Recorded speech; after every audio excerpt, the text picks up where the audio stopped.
You're listening to the Naked Bible Podcast. To support this podcast, go to nakedbiblepodcast.com and click on the support link in the upper right-hand corner. If you're new to the podcast and Dr. Heiser's approach to the Bible, click on New Start Here at nakedbiblepodcast.com. Welcome to the Naked Bible Podcast, episode 340, The Cloud Witnesses in Hebrews 12. I'm the layman, Trey Strickland, and he's the scholar, Dr. Michael Heiser. Hey, Mike, how you doing this week?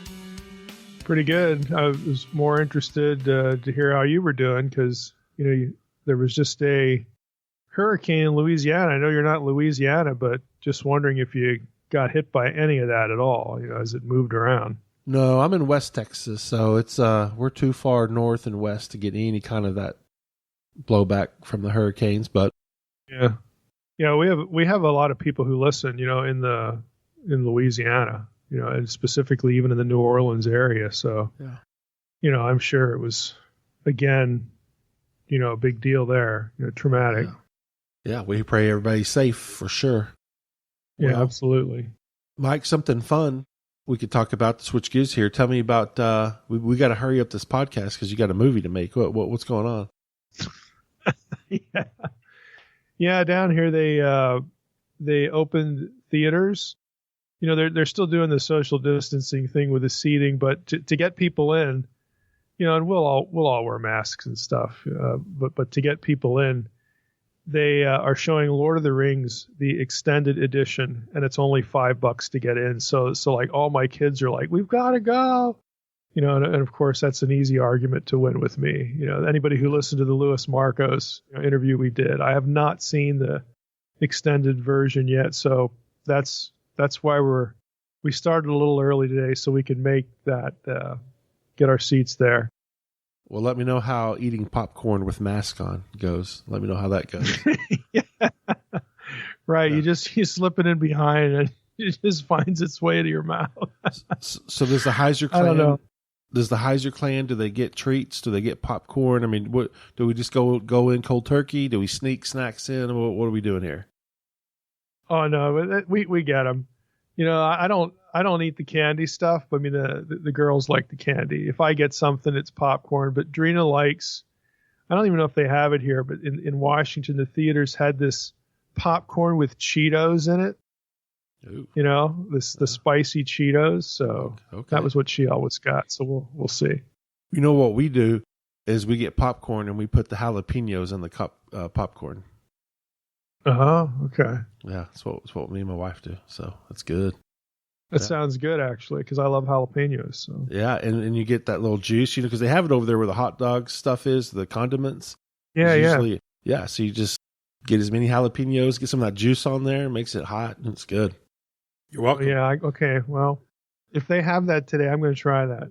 Yeah. If they have that sitting out. All right, yeah, let me report back to us next week and let us know how that goes down. Yeah, that sounds good, actually. All right, good deal. And also, Mike, everybody's favorite time of the year is coming around, football. I know everybody out there is just chomping at the bit for us to keep, to start up fantasy football again. So their wish has come true. You won't have long to wait. You've got about a week or two. I did 2 mock drafts this week, though. So trying to get my head into it. I'm still in baseball. I'm not doing real well, but I might make the playoffs in 2 leagues. So I'm trying to do both here. It's just taxing my brain, Yeah. Well, that's good. And then I'm going to give a little sneak peek, Mike. I want to give away something just a little bit, but I'm just going to say that in the month of October, be looking for something exciting. That's all I'm going to say. I'm going to leave it there. I'm not going to say anything else other than. All right. I'm not going to touch it. October, you want to make sure you're listening around October because it's going to be fun. So there you go. That's all I'm going to say, Mike. A little tease there, a little 2-month tease. Well, Mike, today. And with that. Today, I love Divine Council days. Today's a Divine Council day topic. Yeah, it is. Yeah, we're going to have some connection to it, pretty specifically. And I don't think that's really a surprise to the audience because, we told them we were going to do the cloud witnesses in Hebrews 12. And, I'm just going to read the line just to jump in here and as we get started. this is a familiar line from the book of Hebrews. Therefore, since we are surrounded by so great a cloud of witnesses, and then the verse continues, let us also lay aside every weight, the sin which clings so closely, and let us run with endurance the race that is set before us.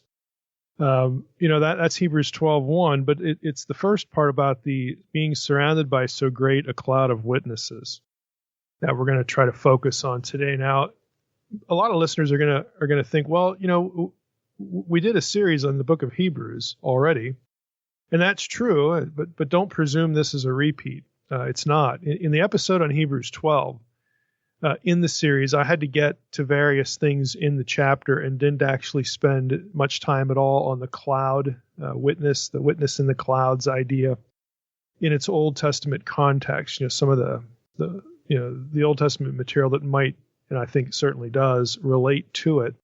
So that's what we're going to try to do now. I made the point, in the old series that the cloud of witnesses are the believers who've gone on before us. Examples in Hebrews 11. That's the obvious stuff.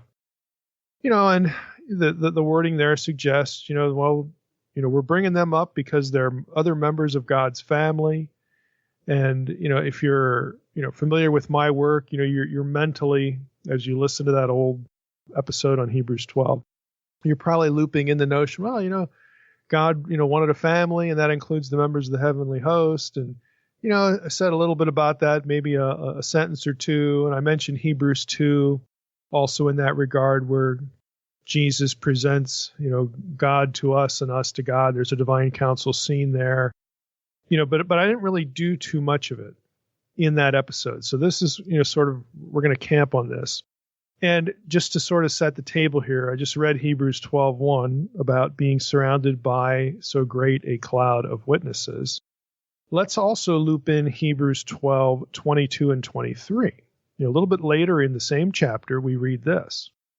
You have come to Mount Zion and to the city of the living God, the heavenly Jerusalem, and to innumerable angels in festal gathering, and to the assembly of the firstborn who are enrolled in heaven, and to God, the judge of all, and to the spirits of the righteous made perfect. Now, the divine counsel flavoring in that, all of that, those two verses, is pretty obvious. You've got both sides, both families of God, the supernatural family, the human family, all in one scene, Mount Zion, city of the living God, heavenly Jerusalem, it's all there.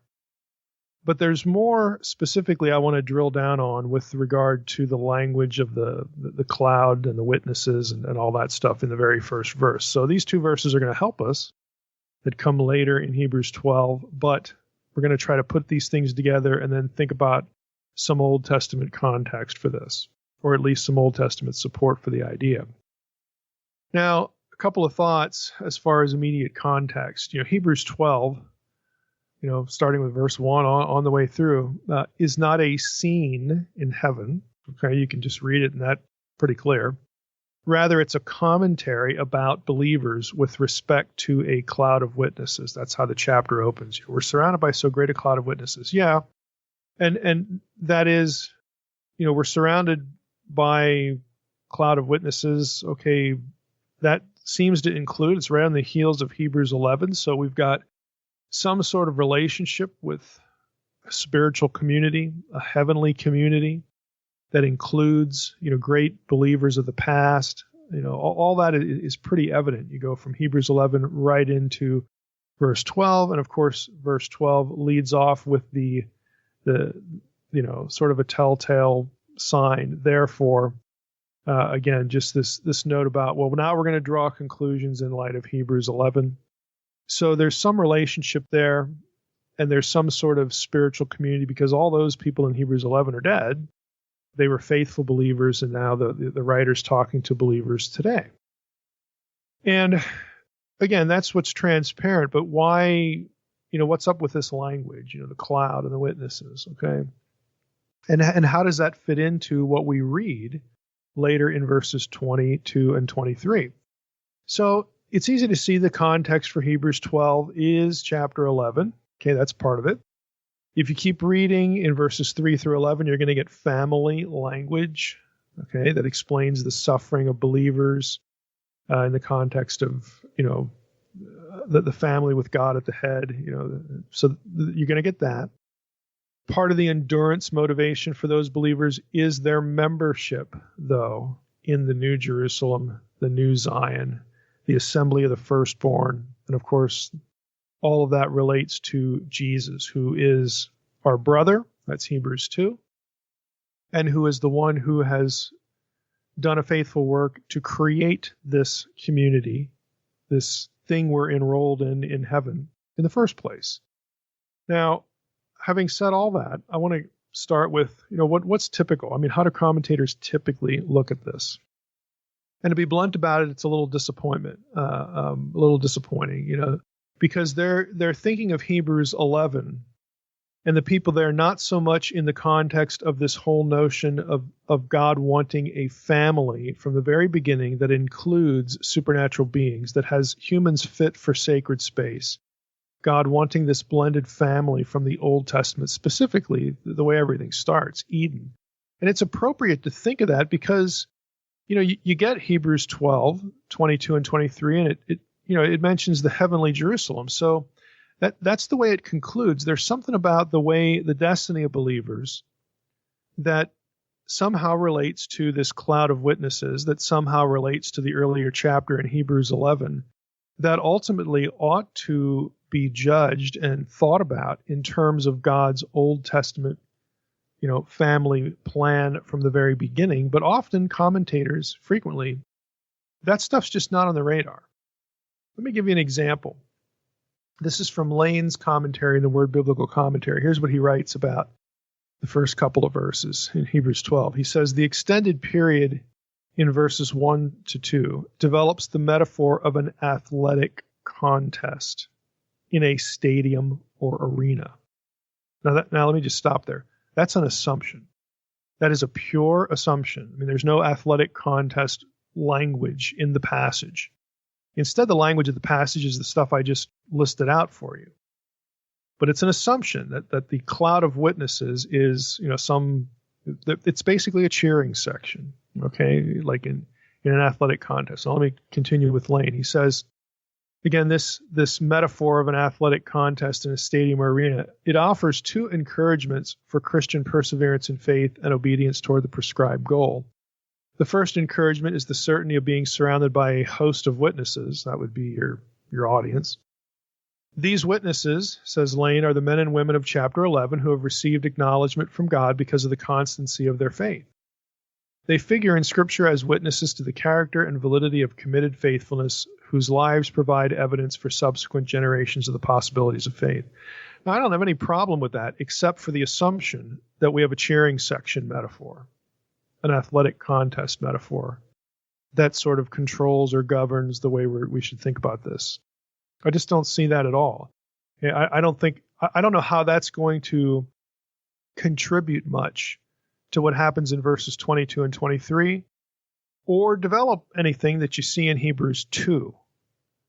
Again, about a meeting in heaven with, and I'll borrow Hebrews 12 language here, of the human family that is now enrolled in the family of God in Hebrews 2.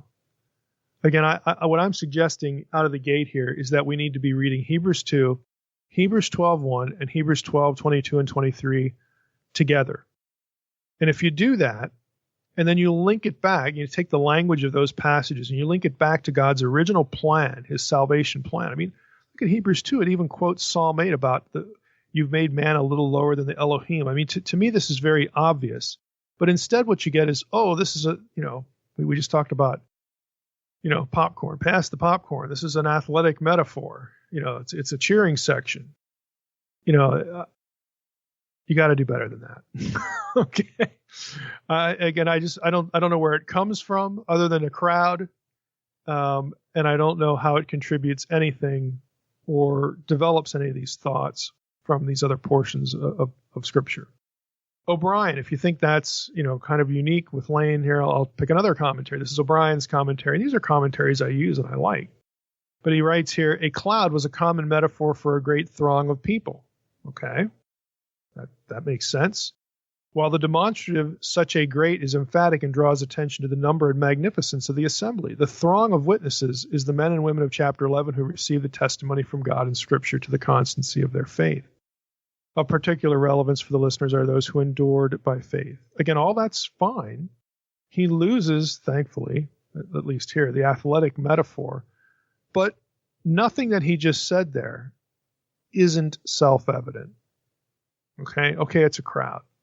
What do we do with that? I mean, how do we think about that crowd? What's the point? So this is what I hope to do. Again, I would suggest that Hebrews 12, 22 through 24, and also Hebrews 2, gives us several indicators that we need to consider a different way of understanding the metaphor. Let me just read again those two verses again. Hebrews 12, 22, and I'm going to loop verse 24 into it, so 3 verses here. You have come to Mount Zion. Okay. Right there you have temple. You got sacred space. You got the divine presence, where God's presence is, his entourage is. I mean, plenty of Old Testament passages about the throne room of God and the cherubim and the seraphim. Okay, there it is. You have come to Mount Zion and to the city of the living God. Obviously, they're not in Jerusalem, literally. They're not in the city of the living God, literally. They're not in the heavenly Jerusalem, certainly.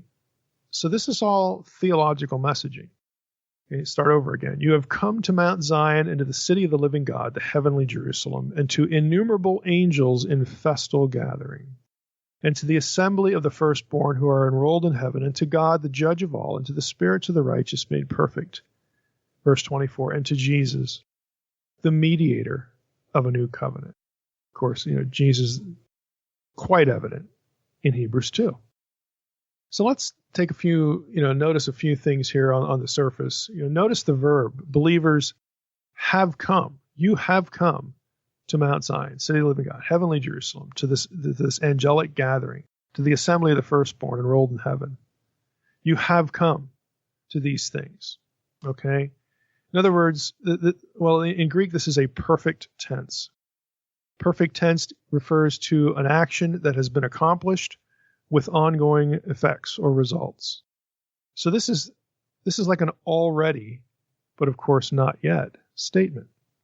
Okay, you are already there. You have come to all of this stuff. And the spirits of the righteous already perfected. Okay, that's a reference back to Hebrews 11. We get it. In some sense, you're already part of that community that includes glorified believers in God's presence, that includes the heavenly host, again, divine council language. You're already part of that. It includes Jesus, the mediator of the new and better covenant. The point is that spiritually speaking, you're not part of the old community for sure, one where God could not be approached. I mean, if you read the verses that lead up to this, you're not part of that. The one where God couldn't be approached on the mountain and people were scared out of their wits and so on and so forth. Only Moses could be there. You're not in that community, but you have become part of God's family, which is all inclusive, and you have this access now.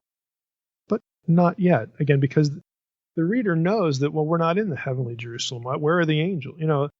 It's an already but not yet sort of statement. Now, I'm going to ask a question here. What if, in light of all that, what if we didn't separate verse 1, Hebrews 12:1, from these two verses? What if we did consider them together?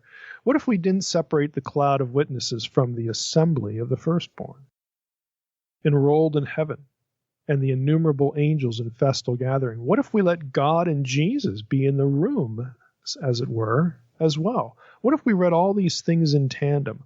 What if, we looped Hebrews 2 in here? Because after all, it presents believers in the congregation. I mean, it says that point blank in Hebrews 2, and we'll go back to that passage in a bit.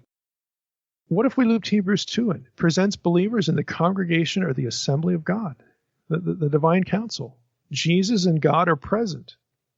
Okay, and we get introduced to God and so on and so forth. We have a meeting, we have a gathering.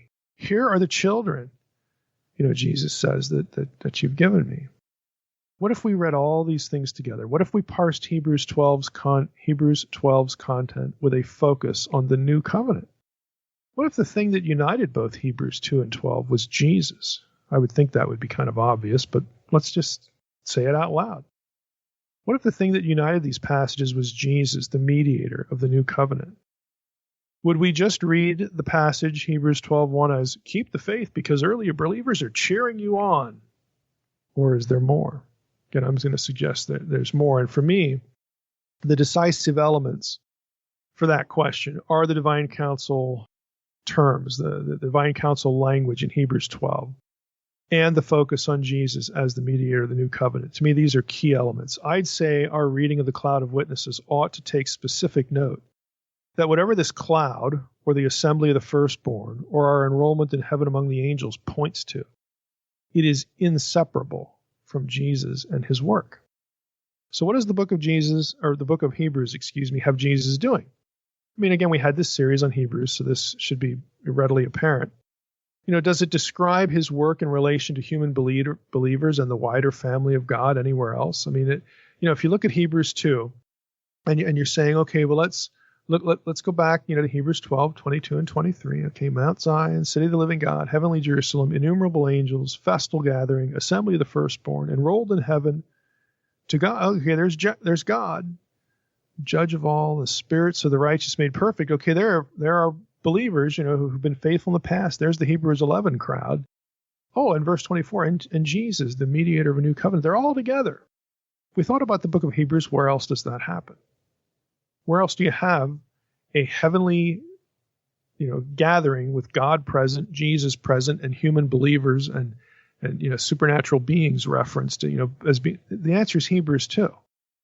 So again, this is really important, again, to consider all of these things. Hebrews 2 and Hebrews 12 situate their humans in the council or humans in the assembly of the firstborn with the angels scenes. They both do it. They situate this discussion in that context, but they do it. Not only is it sort of, okay, they sound similar, but I mean, I'm going to put them side by side or consecutively. Just listen to how both Hebrews 12, I'm going to read the first two verses again, and then Hebrews 2, I'm going to read verses 1 through 4 and verse 9. Listen to how similar these things are. Again, I'm just trying to get you to consider taking Hebrews 12 and Hebrews 2 in tandem here. So here's Hebrews 12, 1 and 2. Therefore, since we are surrounded by so great a cloud of witnesses, let us also lay aside every weight and sin which clings so closely, and let us run with endurance the race that is set before us, looking to Jesus, the founder and perfecter of our faith, who for the joy that was set before him endured the cross, despising the shame, and is seated at the right hand of the throne of God. Here's Hebrews 2. Therefore, we must pay much closer attention to what we have heard, lest we drift away from it. See, it shares a warning with Hebrews 12. For since the message declared by angels proved to be reliable, and every transgression or disobedience received a just retribution, how shall we escape if we neglect such a great salvation? It was declared at first by the Lord, and it was attested to us by those who heard. While God also bore witness by signs and wonders and various miracles and by gifts of the Holy Spirit distributed according to his will. Here's verse 9. We see him who for a little while was made lower than the angels, namely Jesus, crowned with glory and honor because of the suffering of death, so that by the grace of God he might taste death for everyone. Again, you've got a heavenly meeting. You've got a reference to Jesus, the founding and perfecter, the author, of salvation. You've got a reference to his suffering and death so that he might taste death for everyone and bring all of these circumstances about. There's a lot of similarity, just in sort of what the writer is concerned about in both places. Hebrews 2 has Jesus bringing many sons or children to glory as the founder of their salvation. And he introduces his Father to his human brothers and sisters, to God in the midst of the congregation. Okay, I'm going to go back and read that. I've referenced it a couple times, but let's go to Hebrews 2, just so it's fresh in your mind here. Okay, Hebrews 2. For it was not to angels that God subjected the world to come, of which we are speaking. It has been testified somewhere, what is man that you are mindful of him, or the son of man that you care for him? You made him a little while lower than the angels, or Psalm 8 has Elohim. You have crowned him with glory and honor, putting everything in subjection to his feet. Now, in putting everything in subjection to him, he left nothing outside his control. At present, we do not yet see everything in subjection to him, but we see him for who a little while was made lower than the angels, namely Jesus, and crowned with glory and honor because of the suffering of death that we just read, so that by the grace of God he might taste death for everyone. Then we have this reference right after that. For it was fitting that he, for whom and by whom all things exist, in bringing many sons. Okay, the term there is, sons, Greek, but it's also used for children. So it's brothers and sisters to glory, bringing many humans, part of his human family. Okay, bringing the human family into the picture, bringing them to glory. It's fitting that he, should make the founder of their salvation perfect through suffering. Again, a few lines later, this is why he, Jesus, is not ashamed to call them brothers. Okay, brothers and sisters. Jesus used this filial language, saying, I will tell of your name to my brothers in the midst of the congregation. I will sing your praise. The midst of the congregation. Well, obviously the setting there is, the heavenly presence of God. It's divine counsel setting. It's divine counsel language. Now, I'm going to ask you to store something away here, but in the midst of the congregation, all right, the word for congregation there in the Greek is ekklesia. Just hold on to that. So the council setting, the council meeting, the council itself is referred to as ekklesia in Hebrews 2. We're going to come back to that in a bit. It's going to have an interesting, payoff here. But Hebrews 2 again has this bringing many sons to glory, bringing filling up the human family of God. Hebrews 12 has Jesus enduring from sinners hostility against himself. What's the result? Well, he's the mediator of a new and better covenant to salvation, whose sprinkled blood allows his human siblings to, quote, come to Mount Zion, and to the city of the living God, the heavenly Jerusalem, to innumerable angels in festal gathering, to the assembly of the firstborn who are enrolled in heaven.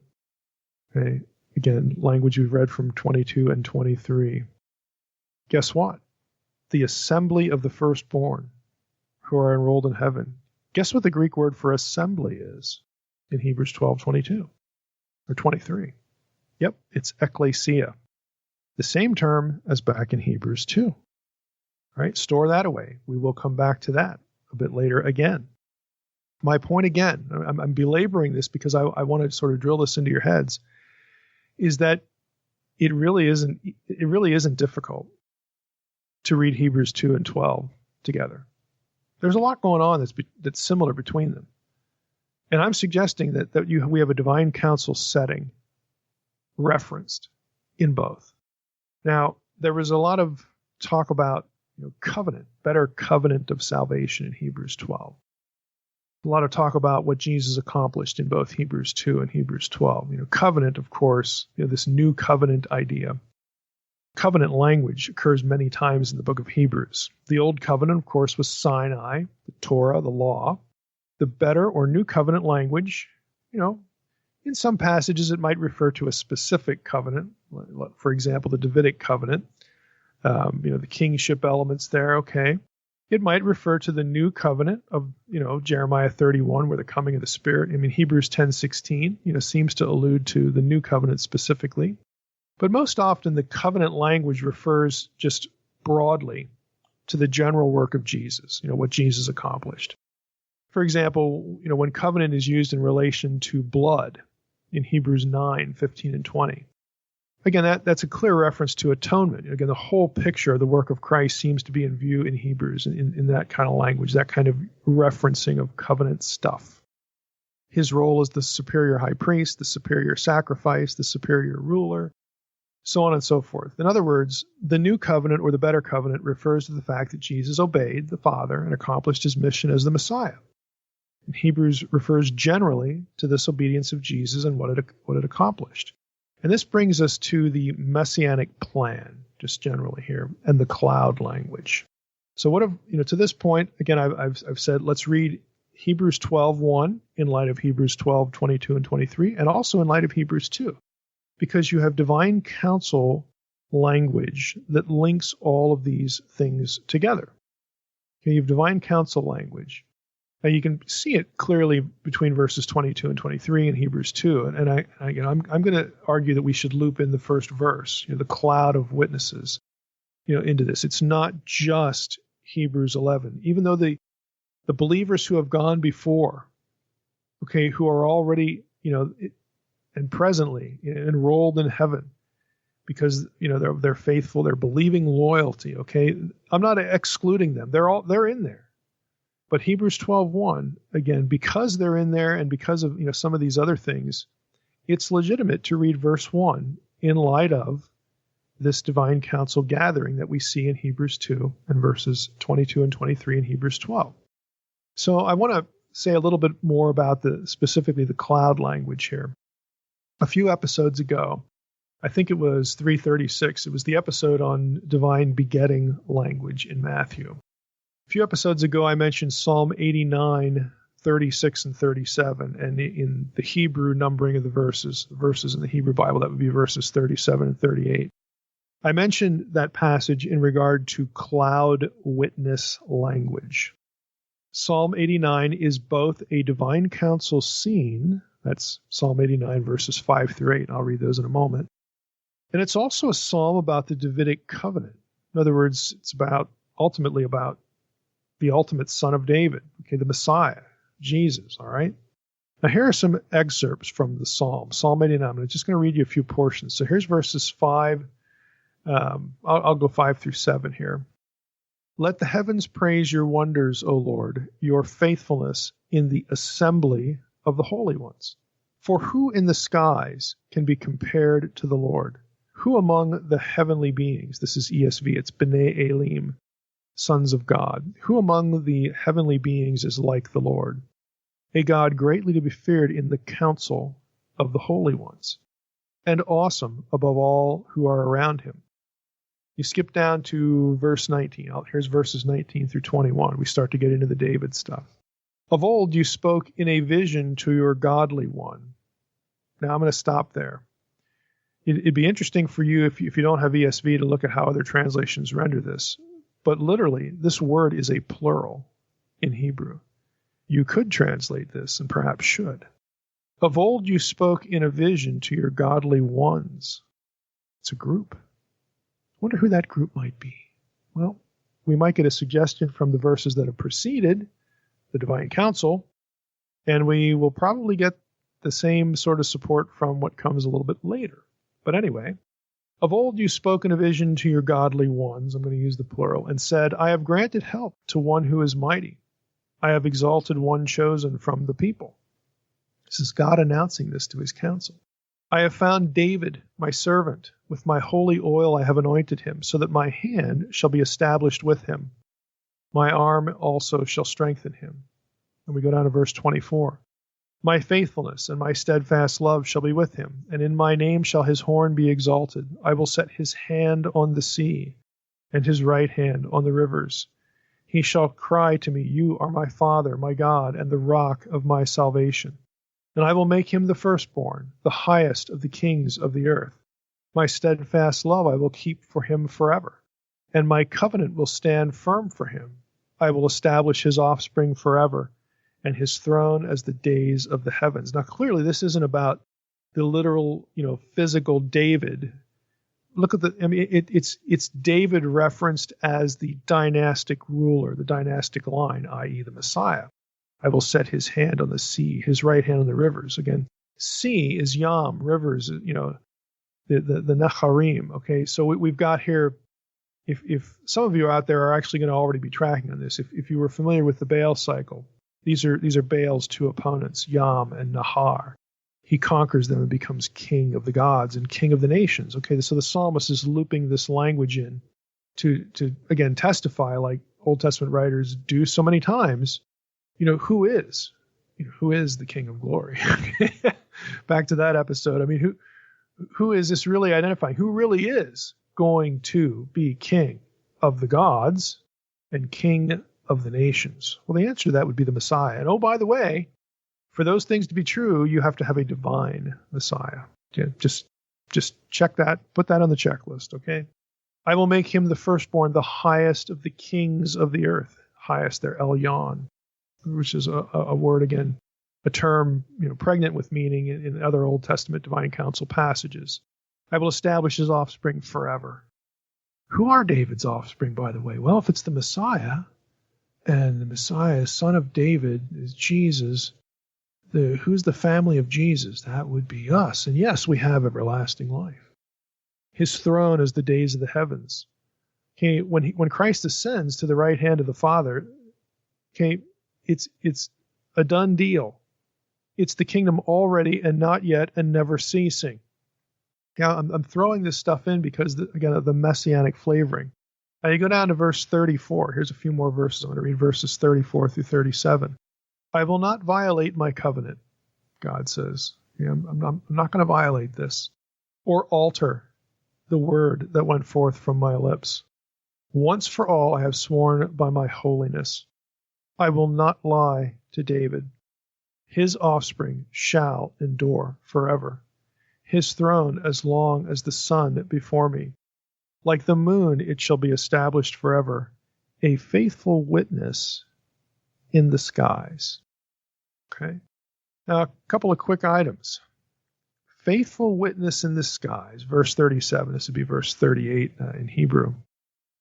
The word translated skies is shachach, and it occurs not only here in verse 37, but also in verse 6. Who in the skies, who beshachach, can be compared to the Lord?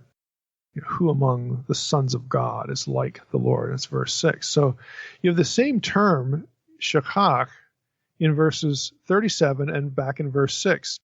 They can be, either place you could translate it clouds. Who in the clouds? I mean, if you looked at shachach, in its usage, it refers to, the sky. What do we see in the sky? The clouds, okay? I mean, you can translate it either way. It's interesting, or maybe a little odd, the Septuagint translates the first occurrence, okay? The first occurrence for who in the skies, shachach, can be compared to the Lord. The Septuagint translates that with the lemma nephele, clouds, for who in the clouds can be compared to the Lord. But oddly, it doesn't do that in verse 37. It picks uranos, the heavens or the skies. And it might be, this is just a guess on my part, why would the Septuagint not do it in verse 37?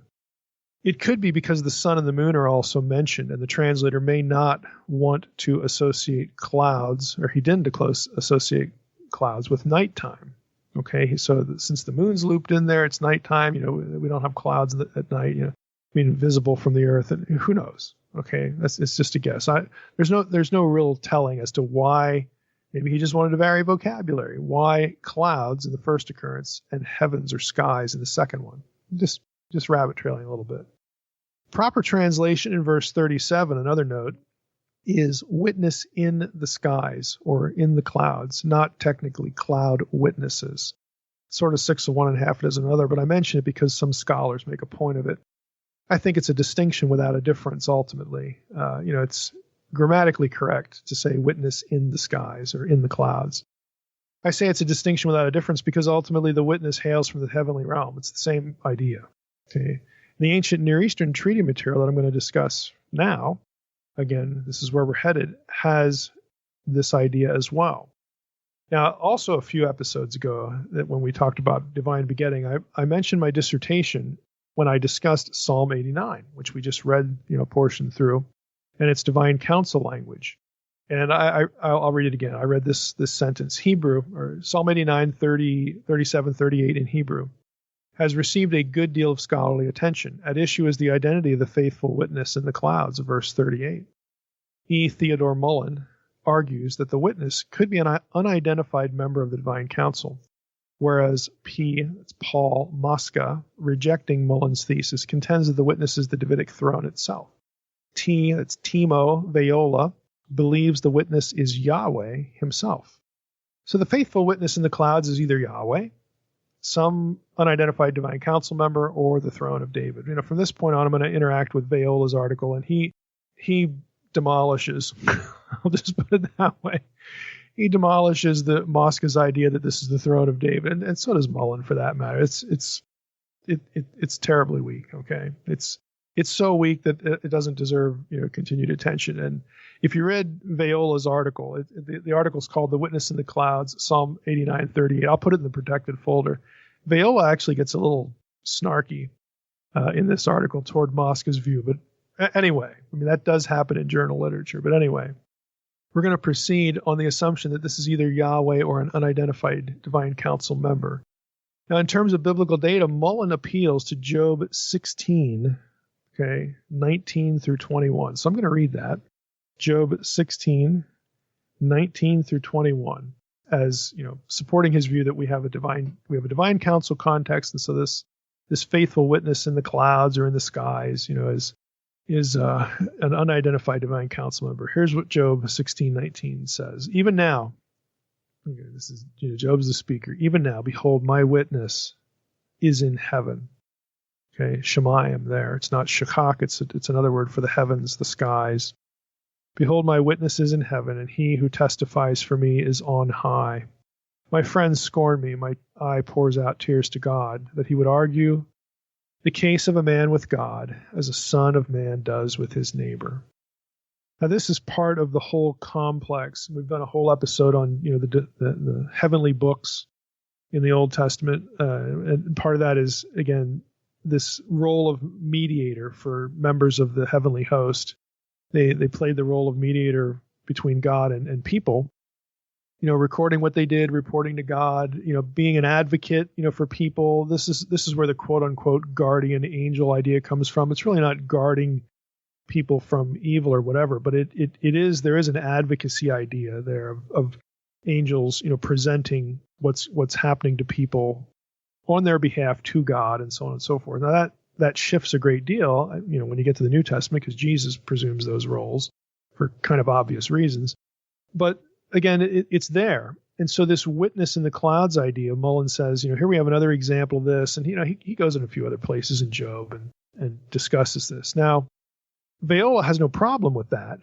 Both Mullen and Viola make reference to ancient Near Eastern covenant treaties. And this is ultimately where I want to go. They have witnesses in the clouds, in the heavens, in the heavenly realm, in the divine realm. I mean, this is what the clouds, the skies are. Think of your ancient Near Eastern, ancient Israelite cosmology. Well, of course, God and his heavenly host are in heaven. They're in the skies. They're in the clouds. Of course they are, because that's where divine beings live. They don't live on earth. Earth was created for human habitation. They visit earth, but this isn't their natural domain because they're not embodied by nature, and so on and so forth. I mean, this is territory we've traversed many times in this podcast. So again, go back to your cosmology and think about this, and it's kind of obvious. Well, in the ancient world, when ancient Near Eastern people would make treaties, they would call on and we actually have examples of this. I mean, Viola references 9 of these treaties, and I don't know if all of them are. No, it's not just Hittite stuff. The one he actually quotes is a Hittite treaty, but Viola writes, as far as I know, 9 vassal and parity treaties of this type made by the Hittites are extant in Hittite, Akkadian, or Egyptian versions. So they are Hittite treaties, but they're in these other languages as well. And it's not unique to them. I mean, you have other treaties where the gods will be drawn into the arrangement, basically to intimidate people or to certify, hey, if we violate this treaty or you violate this treaty, the gods are our witness. We would say, as God is my witness. It's kind of like swearing on the Bible in court. God is my witness that we're going to honor this. We're going to be true to it. We're not going to violate it. We're going to stick with it. In the ancient Near Eastern world, you would have witnesses, divine beings that are in the heavenlies, certify, validate a covenant. Okay, here's the one Viola quotes. I'll just throw it in here. This is the treaty between Mercilus and Dupitesub of Amuru. There's a whole list of gods that, there's the terms of the covenant, then an entire list of gods, and here's the end. I'll pick it up with the last, well, that's not the last deity, but I'm not going to read you all the deity names. I'll skip most of them. Eres Kigal, the gods and goddesses of the Hatti land, the gods and goddesses of Amuru land. Okay, those are the 2 sides of the treaty. So all of them, they're watching. Okay, all the olden gods are watching too. Naras, Napsaras, Menki, Tahusi, Amunki, Amizadu, Alalu. That's an interesting one. Alalu sounds like Allah, but that's That's for another investigation, okay? Anu, Antu, Apantu, Elil, Ninlil. And then we start listing the features of the heaven and earth realm, the mountains, the rivers, the springs, the great sea, heaven and earth, the winds and the clouds. Let these be witnesses to this treaty and to the oath. Now, one item stands out right away. The clouds, at least in this treaty, are distinct from the divine beings. The clouds themselves aren't divine beings in this one. They're basically a meteorological reference. That actually isn't a problem for what I'm suggesting here, as the biblical view of the divine council isn't going to endorse the idea that meteorological phenomena are entities or members of God's heavenly host. Note the treaty language here doesn't include stars. Those would be the divine beings in the list. And ancient Near Eastern peoples tended to, again, use stars or think of stars as divine beings. And here it seems careful, to not, overlap those two ideas. But regardless, okay, of course, the divine beings, are going to, in the heavens, in the skies, they're going to be watching. And when you look at this list, the mountains, the rivers, the springs, the great sea, heaven and earth, the winds and clouds, these are all places, that, except for the reference to earth, that humans don't live. But heaven and earth is an expression of totality. And even in the earth, you have the underworld. I mean, basically, this wording is like all the deities, the whole pantheon. Let them bear witness to this treaty and the oath. I think what's going on here, if we think of this sort of treaty language and associate it with heaven, the heavens, the skies, the clouds, that needs to become part of the way we think about the cloud of witnesses in Hebrews 12. Why? Because if you get down to verses 22 and 23, and you loop in Hebrews 2, this is language about a group that includes the people of Hebrews 11, that includes the readers of Hebrews who are believers, and it includes God and the heavenly host, the innumerable angels, and Jesus. Okay, the language here is about a future family gathering in the heavens, in and among and with the divine council. Okay, this is why the wording is what it is. And Mullen and Viola, they're not talking about the New Testament here, Hebrews 12, but I think they're on the right track in Psalm 89 because they're going to loop these treaties into the discussion of what's going on in Psalm 89 with the faithful witness in the clouds. Basically, they spend their time talking about, hey, this is the Davidic covenant in Psalm 89. And it was common to have the divine council as part of covenant making. And this is what we see in Psalm 89 in these two verses. So in the biblical material, again, we have these two terms, Shemayim, the heavens or sky, and Shakak, again, the one used in Psalm 89, verse 37, and 89:6. They're used to describe this in other contexts. Yeah, it's the space above the earth. But in many cases, this language is used to speak of God and his council, in terms of rulership. Here's the classic biblical example of that. Daniel 4:26. Okay, I've referenced Daniel 4 many times in relation to how the divine council participates in God's decisions. Okay, Daniel 4, again, this is Nebuchadnezzar, a watcher, a holy one, comes to him and says, hey, you're going to go insane for a while, so on and so forth. This is bad news. And he says, at one point, this is by decree of the watchers. And then he also says, this is by decree of the Most High. And then in verse 26, it says, and as it was commanded to leave the stump of roots of the tree, your kingdom shall be confirmed for you from the time that shall be confirmed for you from the time, so that you would know that heaven rules. Okay, there's the Aramaic version of Shemayim. It's, Shemayin is the lemma. But the skies aren't ruling, like, the literal clouds in the air and stuff like that. It's a reference to, it's a good example of Shemayim being God and his council. Okay, that's who rules here. Heaven rules. When we have expressions today like heaven help us, well, we're really appealing to God, not the sky. Okay, this is what's going on, again, in Psalm 89, and I'm going to suggest this is what's going on in Hebrews 12. that the reference to the cloud of witnesses is God and his council. And it includes believers of the past.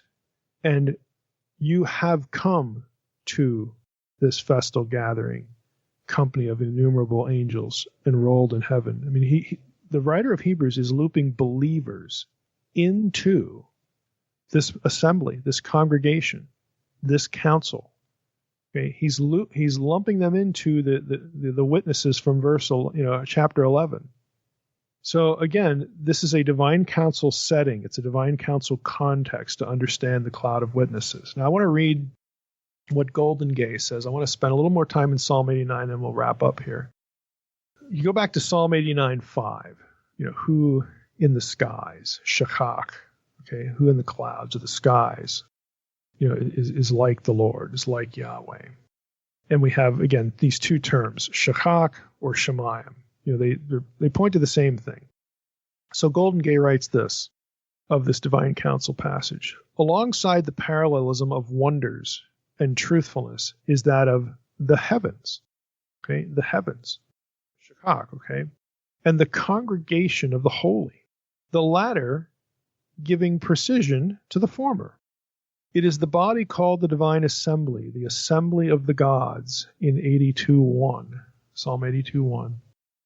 Like gods, holy ones is a word that can apply to any heavenly beings. Oh, thank you, Professor Golden Gay. Isn't that one? I mean, there we go. I mean, again, I love this stuff when I can say, look, it isn't just Mike, okay? Elohim is a word that can apply to any heavenly being, okay? That's all it is. It's a word that it can apply to any heavenly being. And he references Job 5, Job 15, so on and so forth. Job 15:15 is interesting because it's in parallelism with heavens. Again, isn't that interesting for our topic? Job 15:15. Let me just quote the whole verse. I don't, Golden Gate brings it up, but it's worth a citation in view of our topic here. Behold, God puts no trust in his holy ones, and the heavens are not pure in his sight. Now, he's not talking about air pollution. Holy ones and the heavens refer to the same thing. Heavens, clouds, refers to the members of the divine council, the heavenly host. Okay, Golden Gate continuing. Only here are they called a congregation, kahal, a word that often refers to an assembly of Israel gathered for worship, although that word is used for various other earthly gatherings. Those other psalms cohere with the idea that the assembly of the heavenly beings is here fulfilling the role of a congregation, confessing what Yahweh has done. Marvin Tate, Word Biblical Commentary on the same passage, Psalm 89. The meaning in 89:6 is probably that of heavenly beings, the heavens. See, he even goes so far. Let me go back to Psalm 89. And we want to talk about the parallelism here. Just like we had parallelism there in Job 15. In Psalm 89, let's see what we have here. Now listen to this carefully. Let the heavens, okay, the word there is shemayim. Let the heavens praise your wonders, O Lord, your faithfulness in the assembly of the holy ones. Now, if you're looking at verse 5, and I would recommend looking at it in a translation that separates the two stanzas. This is poetry here. It's a psalm. Heavens is parallel to assembly of the holy ones. Okay? I mean, it's interesting, but if you look at the next verse, you see it even more clearly. For who in the skies can be compared to the Lord? Who among the heavenly beings is like the Lord? There you have the skies, which are compared to the Lord, and the heavenly beings compared to the Lord. So here you have an example like Daniel 4:26, where heaven, or in this case, the skies, shachak, also can be translated clouds, refers to the divine council and its membership, the heavenly beings. Again, a careful reading of this shows that the language, you have this overlap, and Tate and Golden Gay, again, this is what they're talking about. Now, this strongly argues in context that later in the psalm, the skies or clouds is the divine council. So verse 37 is talking about a faithful witness in the divine council. And in fact, all of this is Mullen's argument, that the faithful witness is a member of the divine council. Now, of course, Viola says it's Yahweh himself. Now, I don't really care for our purposes today which one it is, and ultimately they both yield some pretty good theology. What we're angling for today is the notion that cloud language or heaven language when associated with witnesses, can indeed point to the divine counsel. That's our point for today. And if that's the case, it provides some additional Old Testament context for Hebrews 12, the cloud of witnesses, those enrolled in heaven, those who constitute the assembly of the firstborn, the counsel of Jesus, in effect. That it includes both believers past, Hebrews 11, and believers present, the ones who are reading the letter. That would be an unidentified group of Hebrews in the past, in the first century, but it includes you today. You are already, but not yet, a member of God's counsel. Your status as believers is in the process of becoming what it is. Okay, your status, you are becoming what you are. This is the already but not yet notion. And here it's applied to your membership in God's heavenly council, his council family. And lo and behold, that's what God wanted back in Genesis. Again, this all coheres so well, again, with some of the ideas that we've talked about on this podcast so many times that I wrote about in Supernatural, Unseen Realm, and other things. But here it is again. Now, one final note as a capstone for the episode. The assembly of the firstborn in Hebrews 12:23. Okay. The Greek word translated assembly was ekklesia. Remember that? Hebrews 12:23. And that was the same Greek word in Hebrews 2. Okay. When the human believers, Jesus says, these are the children you've given me. I'm not afraid to call them, my brothers and sisters. He does that in the congregation. That's ekklesia. Okay, so the assembly of the firstborn, ekklesia. The congregation where God is introduced to us and we to God, ekklesia. Guess how the Septuagint translates Psalm 89:6? In the Septuagint, it's Psalm 88:6, for those who want to look this up. The very passage about the council that we just quoted several times. Guess how it translates that? Yep, it's ekklesia. It's the same term. I see Hebrews 12:1 as a reference to the divine counsel, the witness in the clouds idea, and I think Psalm 89:5-7, the divine counsel passage, and then verses 37 to 38 are part of the picture. All three places, in Greek at least. It's the same thing. So I think what we need to start doing is look at Hebrews 12:1 as a reference to the divine counsel and believers' membership within it to really get the point of what's going on there. All right, Mike, another good one. I love it. I wonder, in the divine council, are we gonna cast a ballot? Are we voting? Like, how are we doing this? Because well, it would be hard to imagine much substantial disagreement there. Yeah, is it going to go around the table? Is it a big table? Like, what's your opinion on this? What are we doing here? Everybody thumbs up. Yep. Yeah. Yeah. Yay or nay? One mind. Yeah, absolutely. Well, that's good stuff. Yeah, I love it. You have any idea what we're covering next week? You need mapped out? We're gonna do something on Ezekiel in one of the Gospels. I'm not sure which one. There's a good half dozen things on the table, but I'll pick one of those. So it'll be Ezekiel in one of the Gospels. How the Gospels repurpose that. I love it. All right, love divine counsel episodes. Another good one. Fun. Yep. All right, Mike. With that, I just want to thank everybody for listening to the Naked Bible Podcast. God bless. Thanks for listening to the Naked Bible Podcast. To support this podcast, visit www.nakedbibleblog.com. To learn more about Dr. Heiser's other websites and blogs, go to www.drmsh.com.